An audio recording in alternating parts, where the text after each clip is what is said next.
for his opening statement. Thank you, Mr. Chairman. Director Wray, thank you for being here. Over the past several years, Americans have seen their liberties attacked. Every right we enjoy under the First Amendment has been assaulted. Every single one. Your right to worship, your right to assemble, your right to petition, freedom of the press, freedom of speech, every single one. There are places today where a full congregation can still not meet on a Sunday morning. Your right to assemble? 4 weeks ago, I spoke to the New Mexico Republican Party in Amarillo, Texas. They had to go to Texas for freedom because they weren't allowed to assemble in their own state. Your right to petition your government?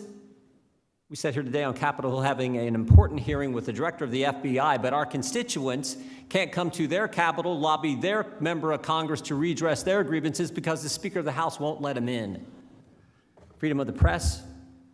Maybe the best example is the president won't go to the border, the vice president won't go to the border. When Secretary Mayorkas went to the border, he wouldn't let the press in the very facilities he was touring. And of course, freedom of speech, we all know what's happened to that.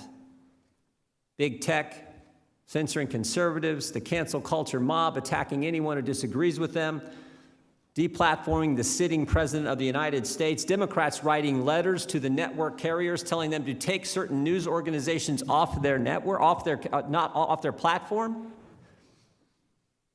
Freedom is under attack, and Director, a lot of Americans think you're part of the problem. Before you got there, the Comey FBI spied on the Trump campaign. Over the last 3 years, the FBI labeled the baseball field shooting where our friend and colleague Steve Scalise was shot, labeled that suicide by cop for 3 years. We know the guy set out to go after Republicans. He had a piece of paper in his pocket with 6 Republican names on it. But somehow the FBI thought it was suicide by cop. Thank goodness you've changed that. More recently, the FBI raided the New York apartment of Mayor Giuliani. The president's personal lawyer, former U.S. attorney, ran the Southern District of New York office. According to press accounts, he said he was willing to give whatever information you all wanted, whatever the Justice Department wanted, but no, you kicked in his door instead. How about the couple in Alaska, Paul and Marilyn Huper?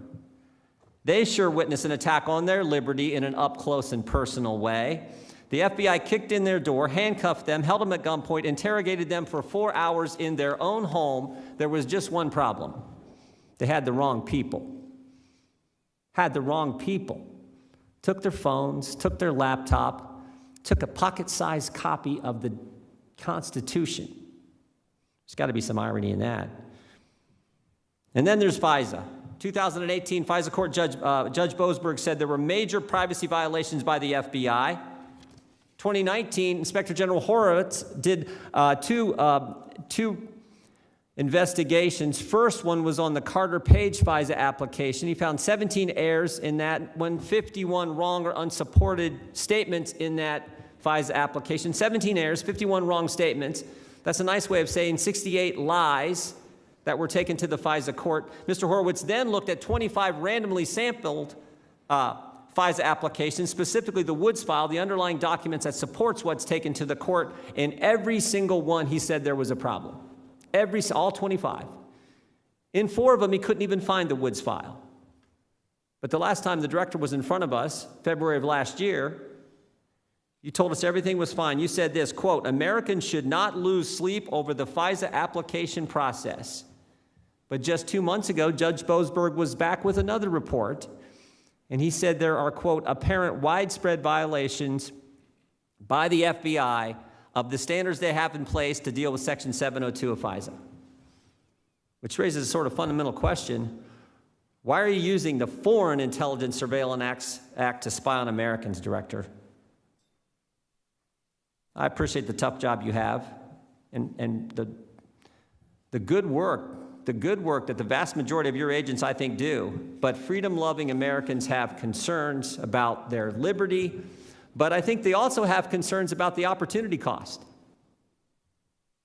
When you're kicking in the door of the president's lawyer, when you're interrogating an innocent couple for 4 hours, when you're spying on Americans, then by definition, that means there are fewer resources going to stop terrorists at our southern border, stopping cyber attacks, prosecuting Antifa, terrorists, and other rioters who attacked law enforcement, small businesses, the Capitol, and did over $1 billion of damage over the last year. And frankly, that there also means there's fewer resources to figure out where this virus started. So we're going to have some tough questions for you, Director. We appreciate you being here, and we trust that you're going to answer our questions. You're going to answer them directly. Because again, when you think about what Americans have had to live through, the rights that they have that have been infringed as citizens of this great country, it's a serious time. And so we hope you'll answer the tough questions that will come from the Republican side. With that, Mr. Chairman, I yield back.